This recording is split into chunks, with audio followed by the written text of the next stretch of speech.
औज़ुबिल्लाहि मिनश्शैतानिर्रजीम बिस्मिल्लाहिर्रहमानिर्रहीम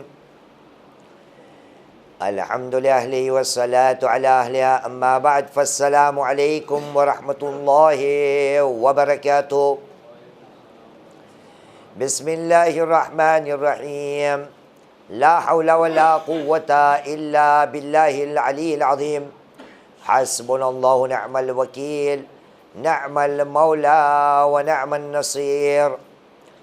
सुम्मा अस्सलातु वस्सलामु अला अशरफिल अंबियाइ वल मुरसलीन सय्यदिनल मुमज्जद बशीरिनल मुसद्दक़ नज़ीरिनल मुअय्यद अल मुस्तफ़ल अमजद वल महमूदिल अहमद अल्लज़ी सुम्मिय फ़िस समाइ बिअहमद व फ़िल अर्ज़ि बिअबिल क़ासिम मुहम्मद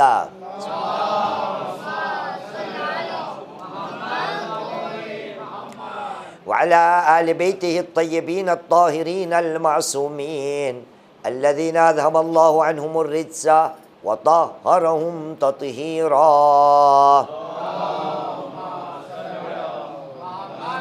वल्लअनतु दाइमतु अला अअदाइल्लाहि अजमईन मिनल आन इला क़ियाम यौमिद्दीन। अम्मा बाद फ़क़द क़ालल्लाहुल अज़ीम फ़ी किताबिहिल करीम व हुवा अस्दक़ुल क़ाइलीन व क़ौलुहुल हक़। बिस्मिल्लाहिर्रहमानिर्रहीम हाज़ा ज़िक्रुन व इन्ना लिलमुत्तक़ीन लहुस्न मआब। आमन्ना बिल्लाह सदक़ल्लाहुल अलियुल अज़ीम व सदक़ रसूलुहुल करीम व नहनु अला ज़ालिका मिनश्शाहिदीन। रब्बि इश्रह ली सदरी व यस्सिर ली अमरी वहलुल उक़दतम मिन लिसानी यफ़क़हू क़ौली। सल्लु अला मुहम्मद व आलि मुहम्मद। अत्तरफ़ाकुम बिस्सलाति अला मुहम्मद व आलि मुहम्मद।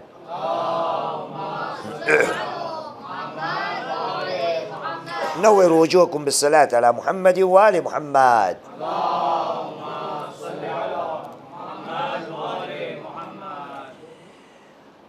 अच्छे अंजाम को कैसे हम पा सकते हैं, यही मौजू हमारा इस साल का आपके सामने पेश हुआ और इसलिए कुरान मजीद की चंद आयतों का मैं इस्तेमाल करता हूँ आपके सामने। हर रात को सूरह साद कुरान मजीद का चैप्टर 38 आयत का निशान है 49, वहाँ पे ऐलान रब्बुल इज़्ज़त होता है, कहा बिस्मिल्लाहिर्रहमानिर्रहीम हाज़ा ज़िक्रुन, ये एक तज़किरा है। व इन्ना लिलमुत्तक़ीन लहुस्न मआब, और दर हकीकत मुत्तक़ियों के लिए, परहेज़गारों के लिए एक अच्छा ठिकाना है। देखिए अब तक ये बात हमने की नहीं, वरना उस पर भी गौर अगर किया जाए तो बहुत सी बातें हो सकती है। खुदावंद करीम ने यहाँ पे जब कहा कि दर हकीकत इन्ना लिलमुत्तक़ीना लहुस्न मआब, तो खुदा ने यहाँ पे लफ्ज़ जो इस्तेमाल किया है वो है मआब का। मआब का लफ्ज़ उसका मतलब है वापस पलटना, वापस जाना, मआब। अब जब वापस जाने की बात होती है तो मैं चाहता हूँ बात यही से शुरू करूँ, क्योंकि फिर शायद हमको वक्त ना मिले इस पे गुफ्तगू करने का। तो मौजू के अंदर दाखिल होवे इससे पहले हम सब की सल्लल्लाहु अलैहि मुहम्मद व आलि मुहम्मद, आगे आगे आ जाए, आगे आगे, ताकि बाद में आने वालों को तकलीफ ना हो। Thank you. सल्लल्लाहु अलैहि मुहम्मद व आलि मुहम्मद। तो लहुस्न मआब, बेहतरीन ठिकाना, बेहतरीन वापस पलटना। और जब वापस पलटने की बात आती है तो हमारे यहाँ एक लफ्ज़ ऐसा है जो वापस पलटने का मशहूर है, सबको पता है, सबको पता है। अब मुझे याद नहीं यहाँ पर पढ़ा है या नहीं पढ़ा है, लेकिन वापस पलटना कहाँ सुनते हो? नासिर मेहदी, देखा किसी ने पढ़ा जी? इन्ना लिल्लाहि व इन्ना इलैहि राजिऊन। ठीक, ये कुरान मजीद चैप्टर 2 वर्स नंबर 156 की आयत है। बिस्मिल्लाहिर्रहमानिर्रहीम वबश्शिरिस्साबिरीन अल्लज़ीना इज़ा असाबतहुम मुसीबा क़ालू इन्ना लिल्लाहि व इन्ना इलैहि राजिऊन। हम खुदा के लिए, खुदा के हैं और उसी के पास वापस पलटकर जाने वाले हैं। यही बात माब, जिस आयत का मैं तज़किरा कर रहा हूँ, वहाँ पर यही लफ्ज़ आया, माब, वापस पलटना, अच्छा ठिकाना, हैप्पी एंड, गुड रिट्रीट, अच्छी वाली जगह, लेकिन वापस पलट कर। अब जब वापस पलट कर हमें बात याद है कि वो इन्ना लिल्लाहि व इन्ना इलैहि राजिऊन वाली है, तो मैं आपको फ़कत इशारे दे देता हूँ, पढ़ूँगा नहीं। जैसे हर बार कहता हूँ ना, ये कुरान मजीद मेरे ऊपर नाजिल नहीं हुआ है, ये कुरान मजीद हम सब का है। कभी कभार हमको कुरान मजीद को खोलना चाहिए और ख़ुद से सीखना चाहिए कि परवरदिगार आलम हमसे क्या बात कर रहा है। आपको पता है कहाँ तक है? मेरे ख्याल से सादिक आले मोहम्मद इमाम जाफ़र सादिक अलैहिस्सलाम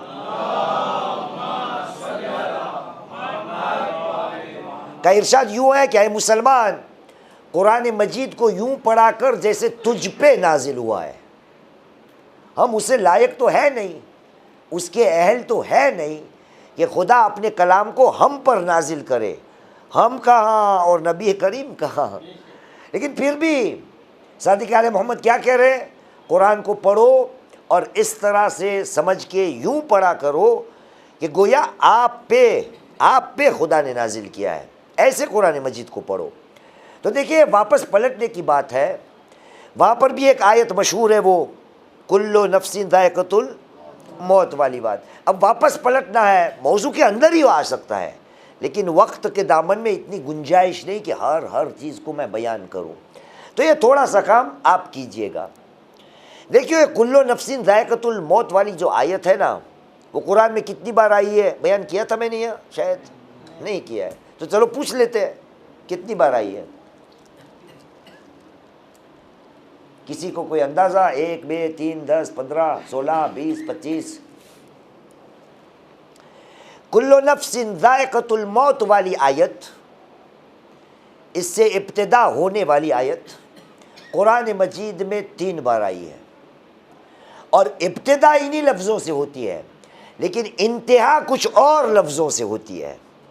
ये इंतहा कौन से लफ्ज़ों से होती है वो आपको देखना है, और मौजू के अंदर ही है। अच्छा ठिकाना पाने के लिए, अच्छा अंत पाने के लिए, हैप्पी एंड पाने के लिए। अब मैं आपको निशानियां दे देता हूं, ठीक है? नासिर मेहदी तुम लिख लो, शायद अब्बू घर जाके पूछे कि बेटा वो क्या लिखवाया था। पहली आयत कुल्लु नफ्सिन ज़ाइक़तुल मौत की आई है सूरह आले इमरान की 185वीं आयत, चैप्टर 3 वर्स नंबर 185, 3:185। उसके बाद क्या है? इसका तो तर्जुमा पता है ना भाई, कुल्लु नफ्सिन ज़ाइक़तुल मौत का तर्जुमा जी, हर एक नफ्स को मौत का मज़ा चखना है। यहाँ तक बातें हम सुनते आते। उसके बाद खुदा ने कुछ कहा है, तो वो आप जाके देखिए। तो पहली 3:185, दूसरी जगह है चैप्टर 21 वर्स नंबर 35, 21वां सूरह अंबिया, आयत का निशान है 35। वहाँ पर भी आयत ऐसे ही शुरू होती है, कुल्लु नफ्सिन ज़ाइक़तुल मौत, लेकिन उसके बाद खुदा कुछ बयान कर रहा है क्या अच्छा अंजाम पाने के लिए, वो भी वहाँ पर है।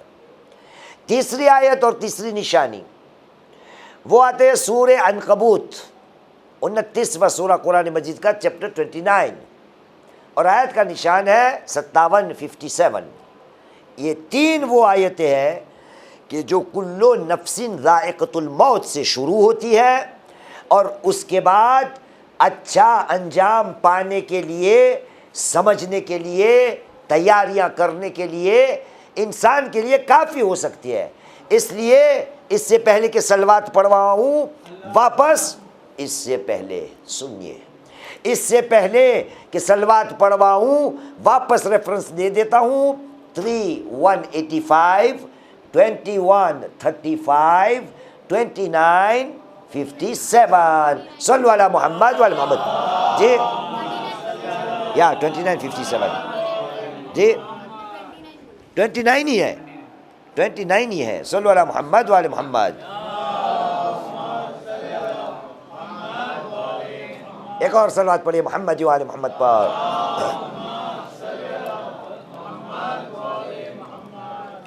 तो अच्छा अंजाम पाने के लिए खुदा ने कहा मुत्तकियों के लिए लहुस्न मआब। अब अच्छा अंजाम पाने के लिए एक दूसरी आयत का भी हम मुबाहिसा साथ में कर रहे हैं। वो सूरह अहज़ाब की 35वीं आयत है, चैप्टर 33 वर्स नंबर 35, जो अल्हम्दुलिल्लाह सबको ज़बानी अब तो याद हो गई। किसी को पढ़ना है आप में से? किसी को पढ़ना है? आयत नहीं पढ़ना है, बच्चे से ही पढ़वाते हैं। पढ़ो बेटा, सल्लल्लाहु अलैहि मोहम्मद वाले मोहम्मद, आवाज़ से।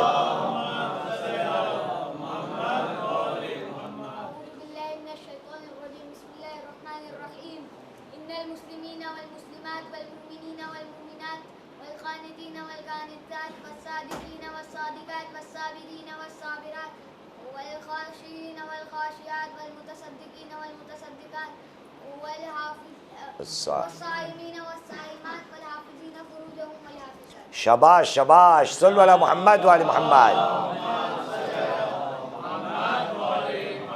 तो इरशाद हुआ, कहा बिस्मिल्लाहिर्रहमानिर्रहीम, इन्नल मुस्लिमीन वल मुस्लिमात, वो वाला इस्लाम कि जो तस्लीम के साथ हो, वल मुमिनीन वल मुमिनात, वो वाला ईमान कि जो अमल के साथ हो, वल क़ानितीन वल क़ानितात, वो वाली इताअत कि जो परवरदिगार आलम के लिए हो, वस्सादिकीन वस्सादिकात, सच्चाई से भरपूर ज़िंदगी बसर करने वाले, वस्साबिरीन वस्साबिरात, और सब्र करने वाली भी एक सिफत है। उसके बाद वल खाशिईन वल खाशिआत, अल्लाह से खुशू रखने वाले बंदे, उसके लिए भी खुदा ने कुछ रखा है। उसके बाद वल मुतसद्दिकीन वल मुतसद्दिकात, सदका देने की बात आई। उसके बाद वह साइमीन व साइमात, रोज़े की बात आई। यहाँ तक बात पहुँची थी, सही। आज आगे एक कदम जाते हैं। परवरदिगार आलम ने कहा वल हाफिज़ीन फुरूजहुम वल हाफिज़ात, वल हाफिज़ीन फुरूजहुम वल हाफिज़ात, क्या है इनके लिए? अअद्दल्लाहु लहुम मग़फ़िरतन व अजरन अज़ीमा, इन लोगों के लिए परवरदिगार आलम ने मग़फ़िरत को तैयार रखा है और अजर अज़ीम भी इन लोगों के लिए तैयार है। ये 8 सिफतें, उनके बाद आज 9 नंबर, वल हाफिज़ीन फुरूजहुम वल हाफिज़ात, जो अपनी शर्मगाहों की हिफाजत करते हैं। मर्द की बात भी आई, औरतों की भी बात आई।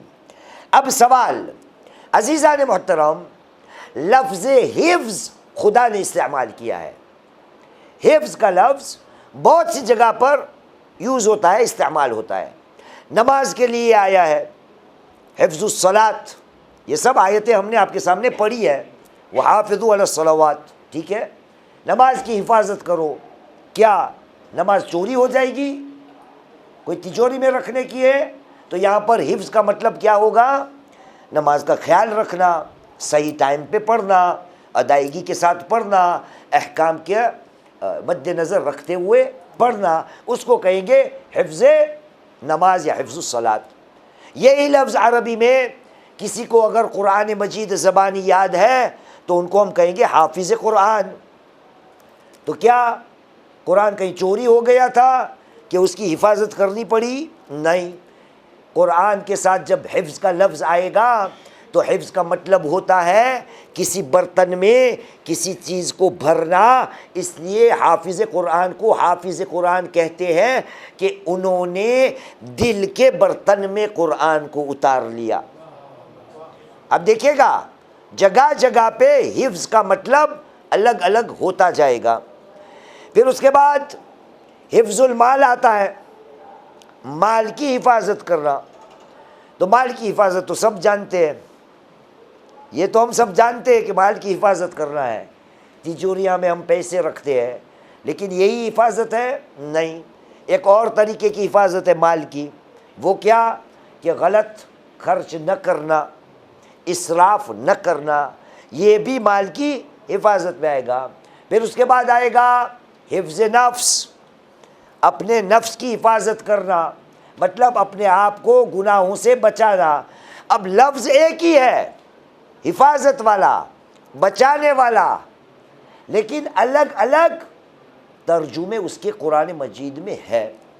इसमें से देखिए खुदा ने यहाँ पर क्या कहा, वल हाफिज़ीन फ़ुरूजहुम वल हाफिज़ात, मग़फ़िरत और अजर अज़ीम उन लोगों के लिए है कि जिन्होंने अपनी शर्मगाहों की हिफाजत की, मर्द हो या औरत। अब यहाँ हिफाजत का मतलब होगा क्या, ये तलाश करना पड़ेगा ना, ये समझना पड़ेगा। हमने इसलिए अलग अलग हिफ्ज़ के मतलब आपके सामने पेश किए ताकि पता चले कि अरबी ज़बान की गहराई कितनी है। एक ही लफ्ज़, लेकिन अगर किसी और मकाम पे उसका इस्तेमाल हो तो मायना, मतलब, तर्जुमा अलग होता है। यहाँ पे तर्जुमा क्या होगा कि जो अपनी शर्मगाहों की हिफाजत करते हैं। हर जगह हिफाजत की बात तर्जुमा आएगा। एक ऐसी जगह है कि जब फुरूज की जब बात आती है तो खुदावंद करीम यही लफ्ज़ को इस्तेमाल करता है, लेकिन मतलब उसका कुछ और है। मैं आयत का निशान देता हूँ। इरशाद रब्बुल इज़्ज़त होता है सूरे नूर, कुरान मजीद का 24वां सूरा, और इस सूरे में 31वीं आयत में इरशाद रब्बुल इज़्ज़त होता है, कहा बिस्मिल्लाह। हाजी साहब आपको आना है, आ जाइए आ जाइए आ जाइए, सल्लल्लाहु अला मोहम्मद वाले मोहम्मद, आ जाइए।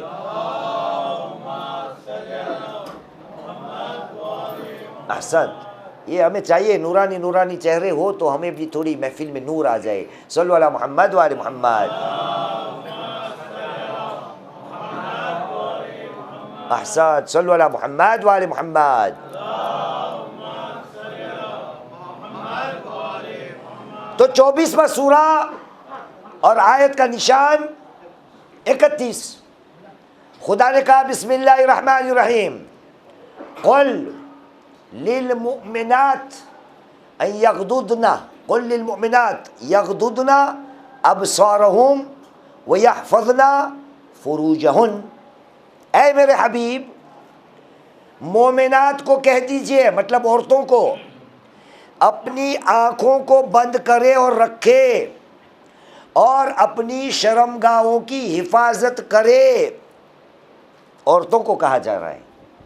यहाँ पे मतलब क्या है कि औरत अपने चादर में रहे, अपनी नामूस इज्जत की हिफाजत करे। ये क्या हिफाजत का मतलब। लेकिन मर्दों के लिए कुछ और बातें आई है, औरतों के लिए भी है, मर्दों के लिए भी है। वहाँ पर देखिएगा, उसके बाद एक और आयत है, वो 30 वाली है। ये 31 पढ़ी ना मैंने। अब देखिए, जब आँखों की बात आती है, फुरूज शर्मगाहों की बात आती है, तो पहले खुदावंद करीम ने साहिबान ईमान मर्दों को मुखातिब किया। ऐलान रब्बुल इज़्ज़त हुआ चैप्टर 24 वर्स नंबर कितने, शबाश, 30। खुदा ने कहा बिस्मिल्लाहिर्रहमानिर्रहीम, कुल लिल मुमिनीन। अब मर्दों से बात हो रही है, मोमिनों को कह दो, यग़ुद्दु मिन अब्सारिहिम व यहफ़ज़ून फ़ुरूजहुम। मोमिनों को कह दो अपनी आँखों को झुकाए और अपनी शर्मगाहों की हिफाजत करे।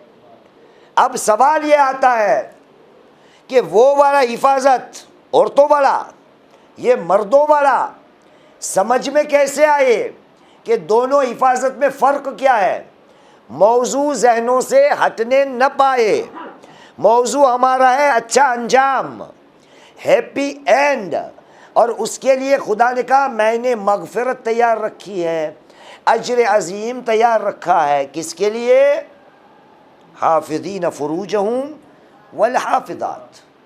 अब हिफ्ज़ फ़र्ज या शर्मगाह की हिफाजत समझना है तो खुदावंद करीम इसी सूरे में हमको समझा देगा, बात साफ सुथरी हो जाएगी कि हिफाजत की का मतलब क्या है।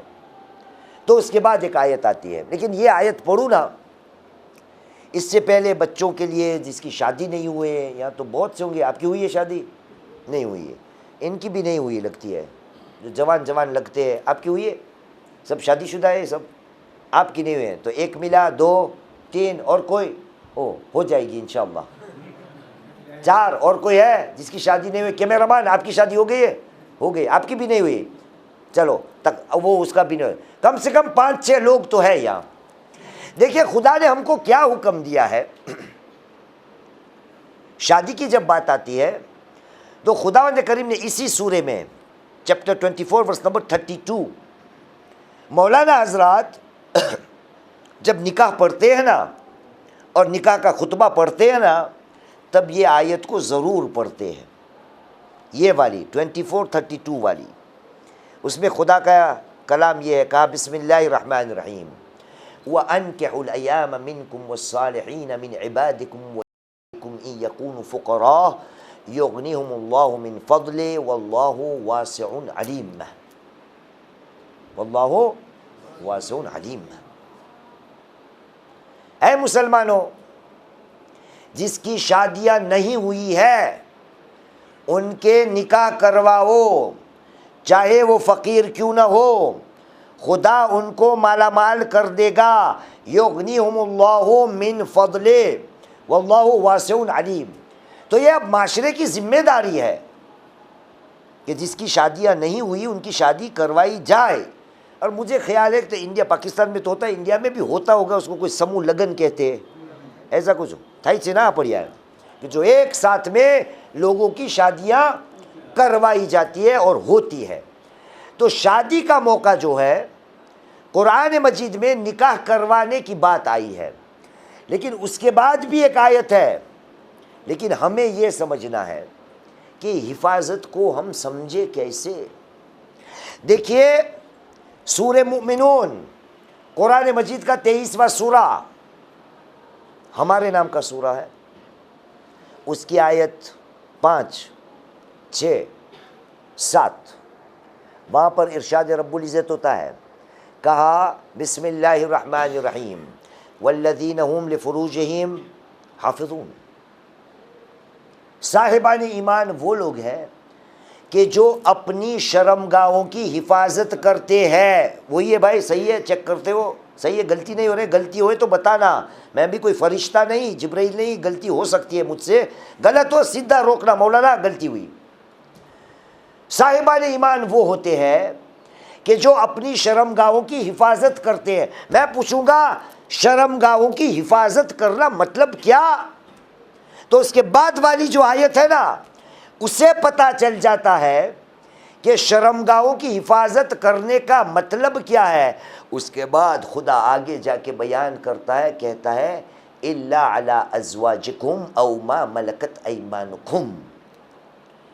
साहिबान ईमान वो होते हैं कि जो अपनी शर्मगाहों की हिफाजत करते हैं, लेकिन और लेकिन फ़क्त और फ़क्त अपनी बीवियों के साथ वहाँ हिफाजत की बात नहीं। अपनी मिल्कियत में जो कनीज़ें हैं वहाँ हिफाजत की बात नहीं। मालूम पड़ा कि जब खुदा ने हिफ्ज़े फ़र्ज शर्मगाह की हिफाजत की बात की, उसके बाद फ़ौरन बीवियों की बात की। उससे हमें समझ में आ गया कि जब खुदा शर्मगाहों की हिफाजत की बात करता है, उसका मतलब ये है कि बंदा अपनी ज़िंदगी में कभी ज़िना की तरफ आगे न बढ़े, क्योंकि बीवियों के साथ शर्मगाह की हिफाजत की बात नहीं, कनीज़ों के साथ शर्मगाहों की हिफाजत की बात नहीं। ये किसने कहा? खुदा ने कहा।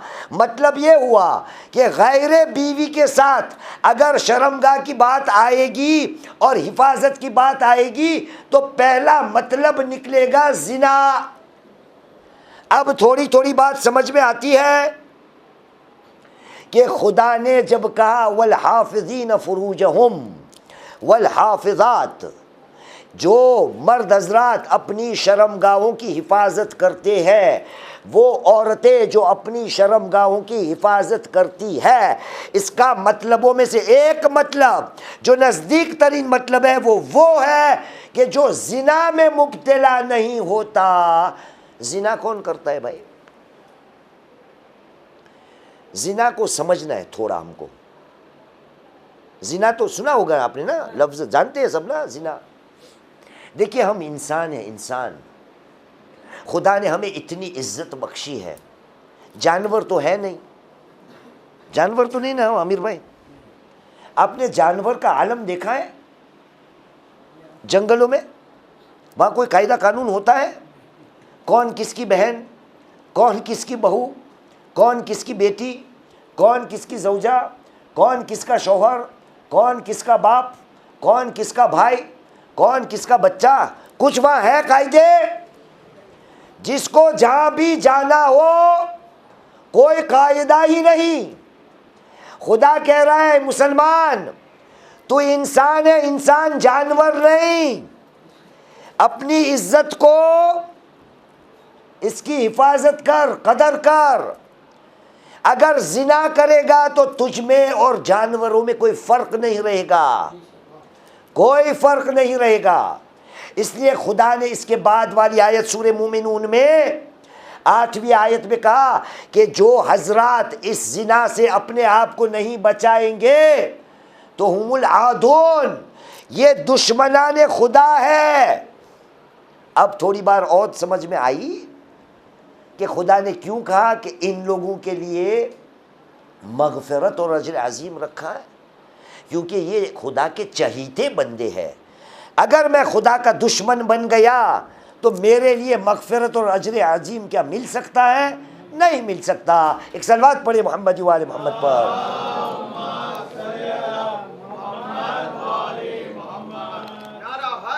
यारी तो अपनी शर्मगाहों की हिफाजत करना है, मतलब कभी भी जिना के अंदर अपने आप को नहीं डालने का। और जिना जो है वो फ़क्त और फ़क्त शर्मगाहों से मुताल्लिक बात नहीं। नबी करीम मोहम्मद सल्लल्लाहु अलैहि वसल्लम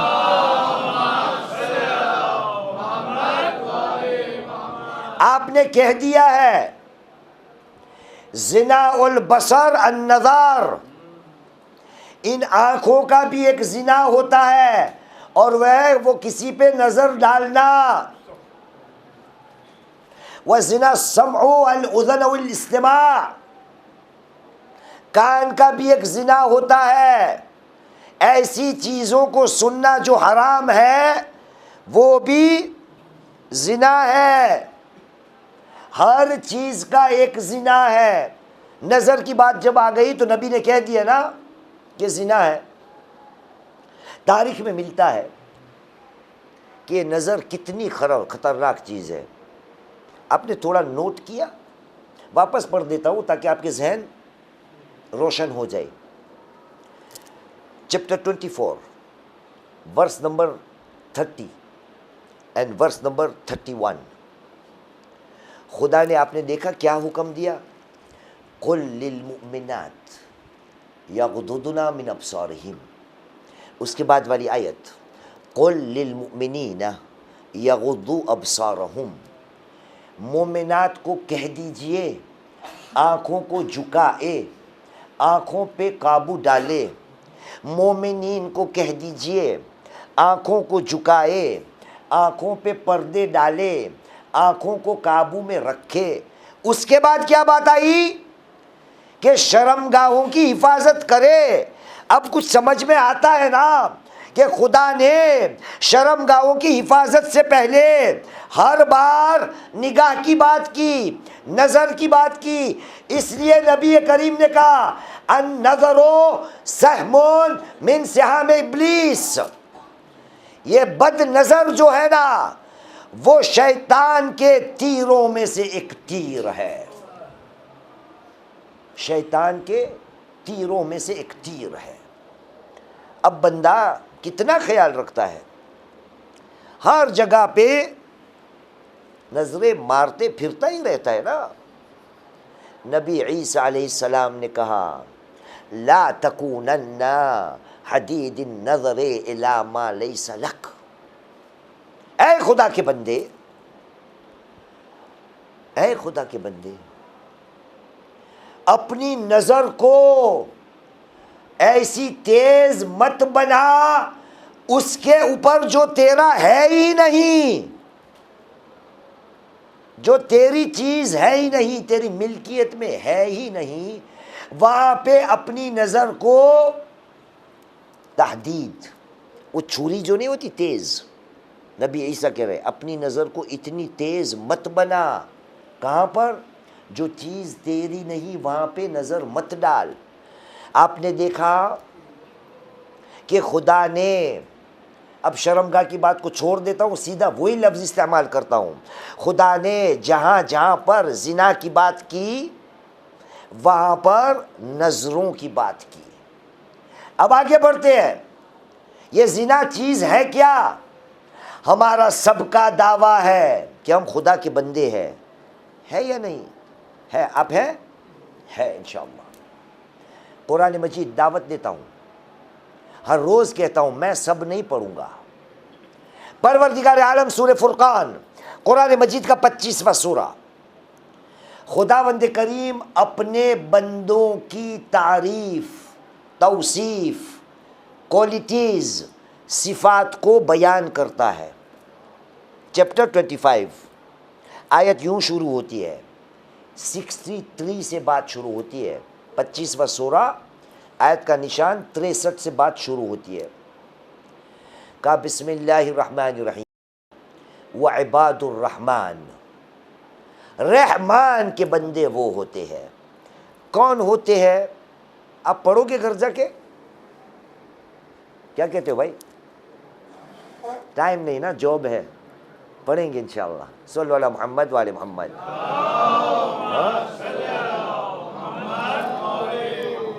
अल्लाह वालम कौन पढ़ेगा, इसलिए बार बार कह रहा हूं, ये कुरान हम सबका है। खोलिए, पढ़िए।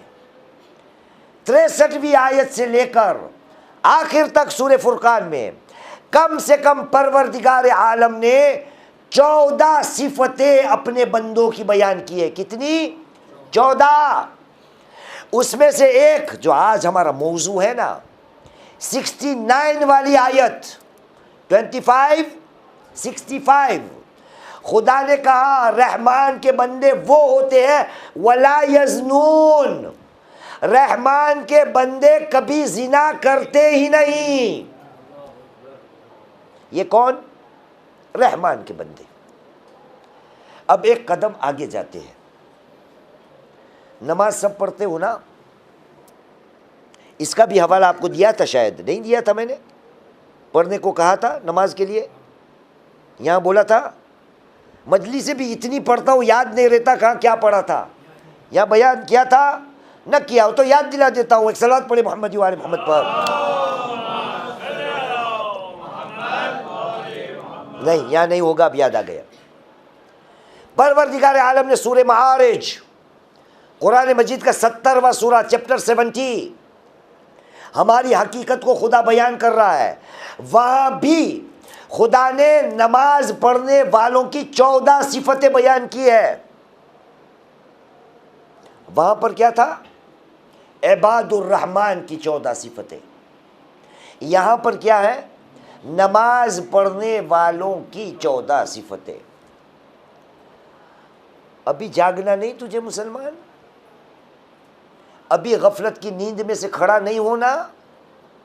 नमाज पढ़ते रहूँगा, मुझे पता भी नहीं कि खुदा मुझसे कैसी नमाज चाहता है, नमाज पढ़ने वाला कैसा होता है। जाके कुरान को खोल। क्यों? क्योंकि इंसान कैसा है ये भी खुदा ने बयान कर लिया है। 19वीं आयत में खुदा ने कहा, 19 कहा बिस्मिल्लाहिर्रहमानिर्रहीम इन्नल इंसान खुलिक़ हलूआ इज़ा मस्सहु शर्रु जज़ूआ व इज़ा मस्सहुल खैरु मनुआ इल्लल मुसल्लीन। ये सबका तर्जुमा करता ही नहीं मैं, आप जाके पढ़िएगा। मैं इतना बता दूं कि खुदा ने कहा इंसान ऐसा है, ऐसा पैदा हुआ है, ये उसमें खसलत है, ये इसकी कमज़ोरियाँ है। सिर्फ और सिर्फ फ़कत और फ़कत जो नमाज पढ़ते हैं ना, वो ऐसे नहीं होते। पढ़ लिया आपने, इल्लल मुसल्ली। फिर सिफतें आती है, फिर सिफतें आती है। फिर 29 वाली आयत पढ़िए। हाँ, बिस्मिल्लाह रहमान रहीम।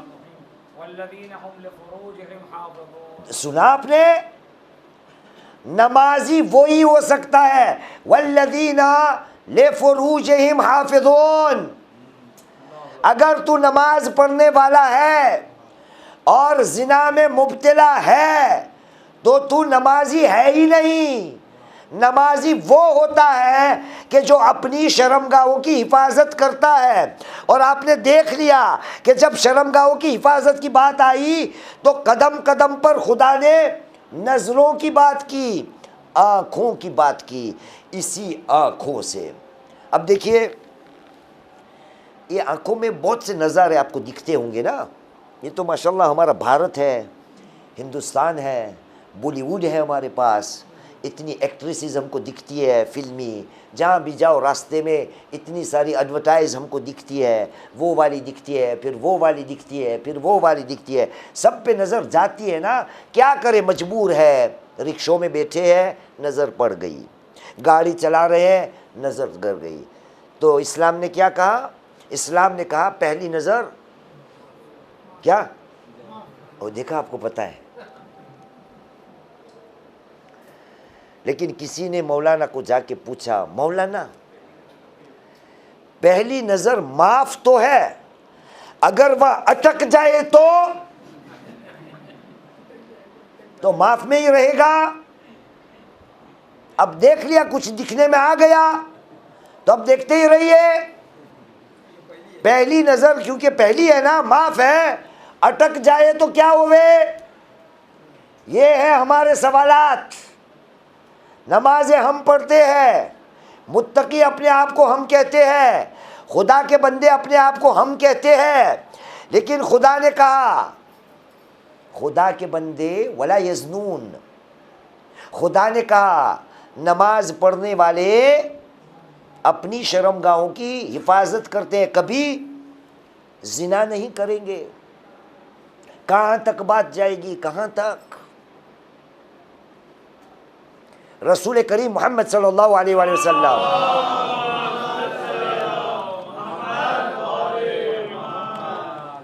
मौलाए कायनात से कहा, या अली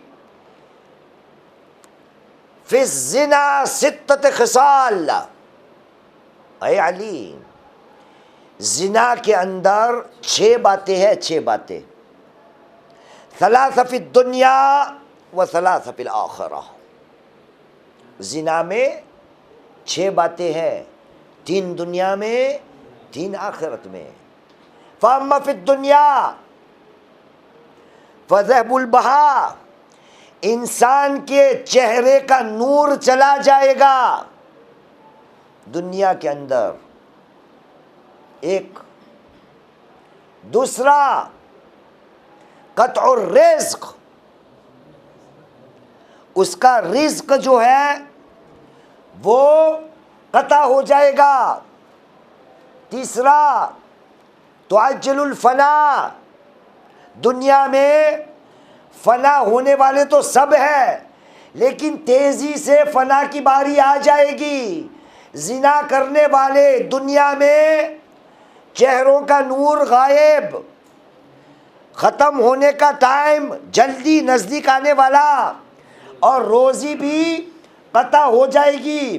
बीच में एक और रिवायत पढ़ देता हूँ, सादिक़ आले मोहम्मद इमाम जाफ़र उस-सादिक़,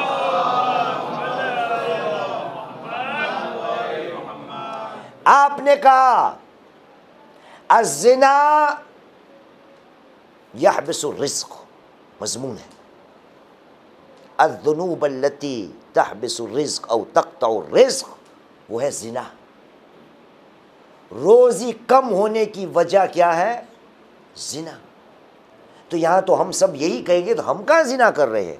लेकिन आपने बात सुनी थी ना, ज़िना फ़कत शर्मगाह की नहीं होती, आँखों का भी ज़िना होता है, कानों का भी ज़िना होता है, दिलो दिमाग का भी ज़िना होता है। जब गलत गलत अफकार आते हैं तो वो भी गुनाह में, ज़िना में शुमार होता है। नबी आगे बढ़े, वअम्मा फिल आखिरह, आखिरत में भी कुछ बातें हैं। वो क्या होगा? सूउल हिसाब, बदतरीन तरीके से उसका हिसाब लिया जाएगा। व सखतुर रहमान, खुदा का गज़ब। और तीसरा वल खुलूद फिन्नार, और जहन्नम में हमेशा के लिए रहना। किसके लिए? जिना करने वालों के लिए। इसलिए खुदा ने कहा, मगफिरत चाहते हो, अजर अजीम चाहते हो, अच्छा अंजाम चाहते हो, हैप्पी एंड चाहते हो, अपनी शर्मगाहों की हिफाजत करना। और हमने आपको समझा दिया कि शर्मगाहों की हिफाजत करने का पहला मतलब है जिना। अब देखिए आखिरी रिवायत, नबी करीम मोहम्मद सल्लल्लाहु अलैहि वसल्लम, मजमून रिवायत का है, अरबा इन दखल बैतन, चार ऐसी चीजें हैं कि अगर वो किसी घर में उनमें से एक दाखिल हो गई, खरबा वलम युअम्मर, वो घर खराब हो जाएगा और वो घर आबाद रह ही नहीं सकता। एक, जिस घर में खयानत दाखिल हो जाएगी। दो, अस्सरक़ा, जिस घर में चोरी का सामान आएगा। तीन, शरबुल खम्र, जिस घर में शराब खोरी या शराब पी जाएगी। और चौथा क्या होगा मिनहाज? जिस घर में जिना आएगा वहां बरकत होगी नहीं। खरोबा वलम युअम्मर बिल बरका, उस घर से बरकत चली जाएगी। एक सलवात पढ़िए मोहम्मद वाले मोहम्मद पर। हाज़ादारा ने इमाम हुसैन, आज जिसका तज़किरा करना है ना, आदतन आदतन जिना की जो बीमारी है ना, आदतन जवानों को बहुत जल्दी आ जाती है ना। जवानों का जोश होता है, खून गर्म होता है, अपने नफ्स की मलज़्ज़ात के लिए नौजवान अपने आप को नहीं रोक पाता। लेकिन आइए करबला में हुसैन ने कहा, मैं तुम्हें एक ऐसी मिसाल देता हूँ, मेरा खुद अपना अकबर, ताकि नौजवानों को पता चले कि मैंने अपने अकबर को किस तरफ ले डाला है। इसलिए आशूर के दिन मैंने अपने मुअज्जिन को एक तरफ लगाकर अपने अकबर को कहा कि बेटा अकबर, आज आशूर का दिन है बेटा, अजान तू देना।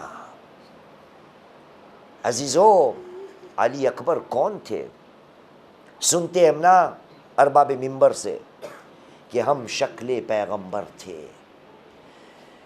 ये अली अकबर को भी मैदान में जाना है। जितने भी शहीद हैं, किताबों में ये मिलता है कि जो भी गया ना, मौला से इजाज़त लेकर गया। लेकिन अली अकबर वो वाहिद शहीद है जिसको खुद हुसैन ने कहा है, तक़द्दम वलदी, तक़द्दम वलदी। जब भी हुसैन अली अकबर को भेजना चाहते थे, कोई ना कोई सहाबी आके कहता था, नहीं मौला, अली अकबर को मत भेजिए, हम पहले कुर्बानी देंगे। अजीज़ों, बनी हाशिम में सबसे पहले जिसने अपनी जान कुर्बान की है वो अली अकबर है। हाँ, हुसैन इजाज़त की शर्त अली अकबर से नहीं रखी, लेकिन तारीख़ों में मिलता है, अरबाब मिंबर बयान करते हैं कि हुसैन अकबर को कहा करते थे, बेटा जाओ तक़द्दम, लेकिन हाँ, माँ और फूफी से इजाज़त लेकर आना। शब आशूर की रात है।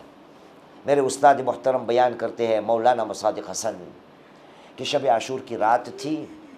जनाब अली अकबर जनाब ज़ैनब के खैमे में आए, फूफी अम्मा खैमे के अंदर थी। जनाब अली अकबर आए, आकर बैठे। फूफी अम्मा ने कहा, बेटा अकबर अपने सर को मेरे जानू पे रखो। जनाब अली अकबर ने अपने सर को जनाब ज़ैनब के जानू में रखा। फूफी अम्मा ने कंघी करना शुरू की। ये कंघी हो रही थी, इतने में अली अकबर ने बोला, कहा, फूफी अम्मा क्या मैं आपसे एक सवाल कर सकता हूँ? कहा, बेटा पूछो, क्या पूछना है? कहा, फूफी अम्मा इतना बता दीजिए कि क्या आपका मर्तबा, क्या आपका रुतबा ज़्यादा बुलंद है या दादी फातिमतुज़ ज़हरा अलैहिस्सलाम का? बस ये सवाल पूछना था। कि जनाब ज़ैनब ने कहा, बेटा अकबर ये कैसा सवाल, ये कैसा सवाल? अरे मैं कहाँ और तेरी दादी फातिमा कहाँ? वो सैयदुन निसाइल आलमीन, मैं उसकी एक अदना कनीज़। बेटा ये सवाल पूछा क्यों है? कहा, फूफी अम्मा इसलिए पूछा है, बाबा ने कहा है। फूफी से जवाब, फूफी से इजाज़त लेके आना। मैंने ये सवाल इसलिए किया फूफी अम्मा कि मैं आपका बेटा हूँ, इतना बस कर दीजिए, क्योंकि दादी का रुतबा आपसे बेहतर है। अपने बेटे को दादी के बेटे पे कुर्बान कर दो। बस यूं कहूँ, जनाब ज़ैनब लाजवाब हो गई, इजाज़त मिल गई। सुबह आशूर नमूदार हुआ।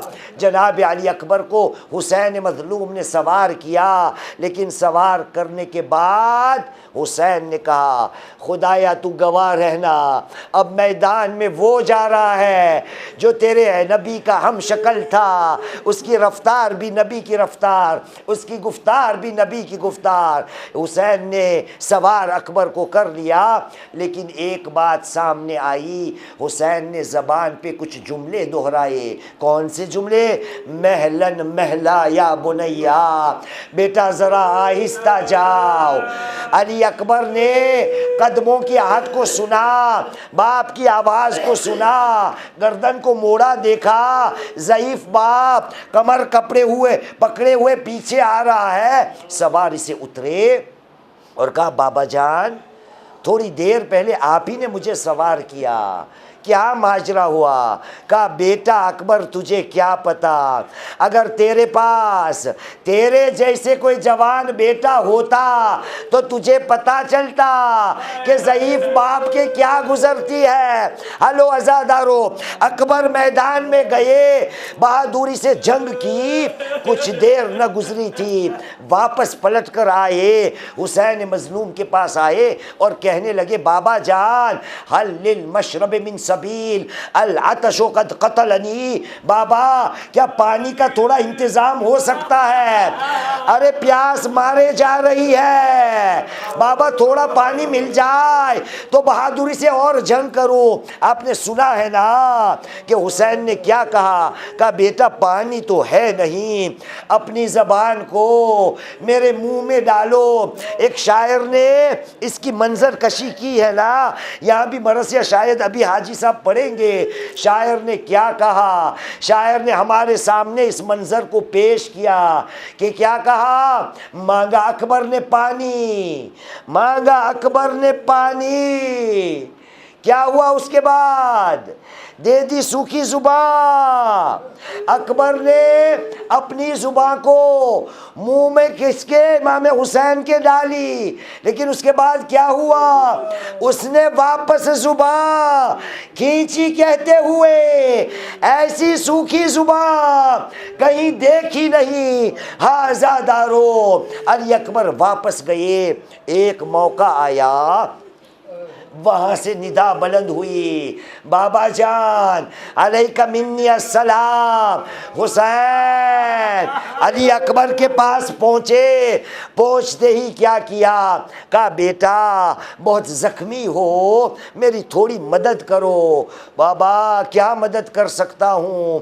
कहा, बेटा अकबर अभी ज़ख्मी हो, खैमे की तरफ ले जाओ, लेकिन बेटा एक गर्दन, एक हाथ मेरी गर्दन पे डालो ताकि मैं आपको उठा सकूं।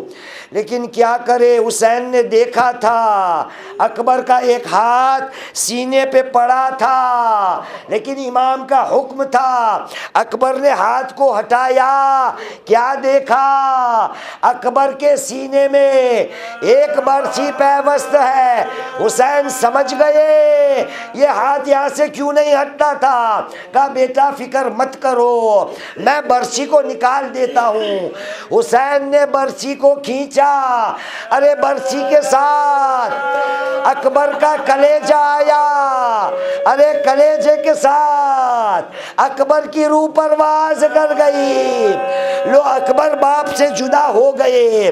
अब मौका आ गया, हुसैन को जवान का लाशा खैमे तक लाना है, लेकिन कैसे लाए, बूढ़ा बाप है, आंखों की बीनाई चली गई है। बस मेहनत करते करते अकबर का लाशा उठाया, खैमे के सिमत नज़र करके हुसैन ने छोटे छोटे बच्चों को बुलाया, ऐ बनी असद के, ऐ बनी हाशिम के बच्चों, मेरी मदद करो, अकबर का लाशा नहीं उठाया जा रहा।